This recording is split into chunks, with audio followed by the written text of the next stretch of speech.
देखिए, लोकसभा चुनाव के लिए पूर्वांचल की सीटें बेहद महत्वपूर्ण होती है। ऐसे में कहा जाता है कि कहीं न कहीं यूपी से ही होकर दिल्ली का रास्ता गुजरता है। हमारे साथ बातचीत के लिए जुड़े हैं उत्तर प्रदेश से ही पूर्व विधायक ललितेश त्रिपाठी जी। हम उनसे बात करेंगे। बड़ी संभावनाएं जताई जा रही है, लगातार गठजोड़ की जो स्थितियां हैं अलग अलग तरीके से भी देखी जा रही है और कहा जा रहा है कि कहीं न कहीं समाजवादी पार्टी के सहयोग से ताल ठोक सकते हैं ललितेश जी। हम उनसे बात करेंगे। ललितेश जी, क्या कुछ बातचीत हुई है, मुलाकात हुई है आपकी समाजवादी पार्टी के अध्यक्ष जी से? क्या कुछ बातचीत चल रही है? जी, हम लोग की मुलाकात समाजवादी पार्टी के राष्ट्रीय अध्यक्ष, हम लोग के पूर्व मुख्यमंत्री आदरणीय अखिलेश यादव जी से लगभग एक हफ्ते पहले हुई थी और उसमें यह तय हुआ था कि तृणमूल कांग्रेस हर तरीके से समाजवादी पार्टी और इंडिया गठबंधन के साथ उत्तर प्रदेश में है।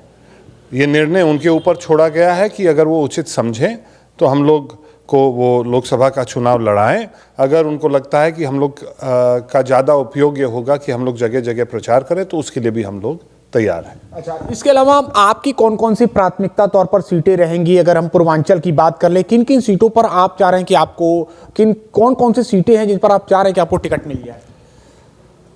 देखिए, ये मेरे लिए विषय नहीं है। विषय इस चुनाव में जो हमको और समाजवादी पार्टी को लगती है कि जिस सीट पे मेरा उपयोग हो सकता है, जिस सीट को जीतने में मैं उनका सहयोग कर सकता हूं, उस सीट पे बेशक समाजवादी पार्टी लड़ाए। पर आप जानते हैं, सब लोग जानते हैं कि हम लोग के परिवार का लगाव चंदौली से भी रहा है, हम लोग का लगाव बनारस से भी रहा है, हम लोग का लगाव मिर्ज़ापुर से भी रहा है, सोनभद्र से भी रहा है और भदोही से भी रहा है। तो इन्हीं सब सीट में मुझे लगता है कि ज़्यादा आसानी से और ज़्यादा संपर्क हम लोगों का, क्योंकि पारिवारिक संबंध इतने हैं इन सब जगहों में, वहाँ से लड़ना ज़्यादा बेहतर होगा। ललितेश जी, आपने पहले भी कहा है कि जहाँ से समीकरण सही होगा वहाँ से आप टिकट लेना चाहते हैं। जैसे मैं वाराणसी की बात कही तो वाराणसी से कांग्रेस पार्टी के प्रत्याशी हैं, चंदौली से पहले ही सीट डिक्लेयर हो चुकी है, लेकिन एक बात चल रही है लगातार सियासी गलियारों में कि कहीं ना कहीं भदोही से आपका टिकट फाइनल हो चुका है। इसमें सच्चाई है? अभी कोई औपचारिक घोषणा नहीं हुई, अभी तक कुछ तय नहीं हुआ है।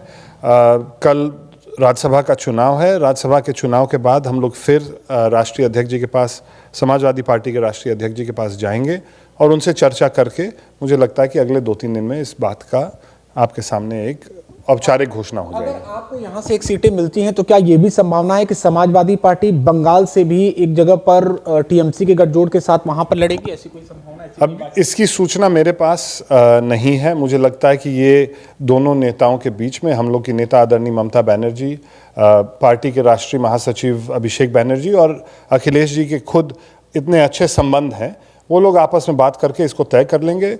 अगर समाजवादी पार्टी की इच्छा होती है वहां से लड़ने की, तो मुझे लगता है कि ममता बनर्जी को भी कोई आपत्ति इस बात पे नहीं होनी चाहिए। ललितेश जी, एक अंतिम सवाल है। मान लीजिए आप मिर्जापुर, जैसा कि आप कह रहे हैं, मिर्जापुर, इसके अलावा या तो भदोही, कहीं से भी अगर लड़ते हैं तो किन मुद्दों के साथ आप चुनावी मैदान में होंगे? उत्तर प्रदेश के इस पूर्वांचल के संभाग में एक बहुत बड़ा जो मुद्दा समाज के बीच में है कि हम लोग को 2014 से ये वादा किया जा रहा है कि कोई गुजरात मॉडल यहाँ पे चलेगा।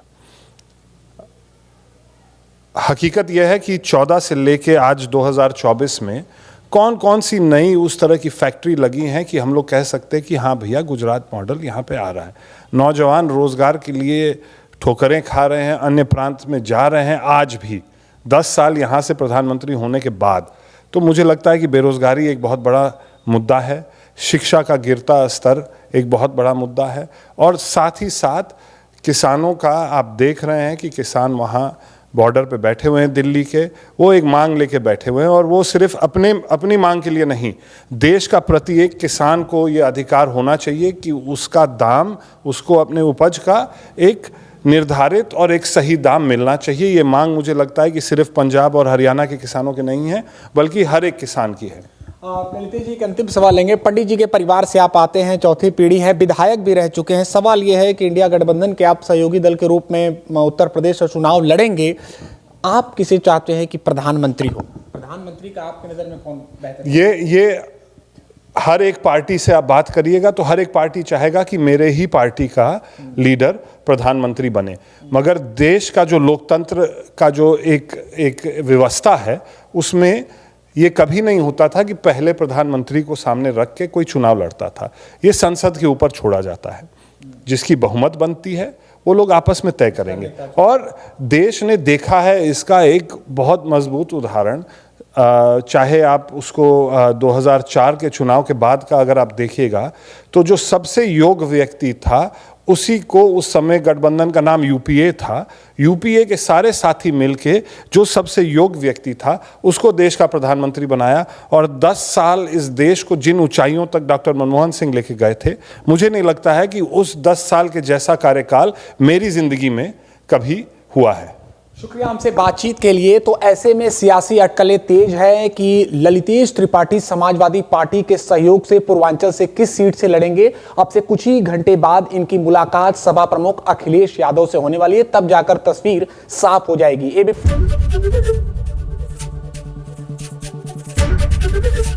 एबीपी गंगा, खबर आपकी, जुबान आपकी।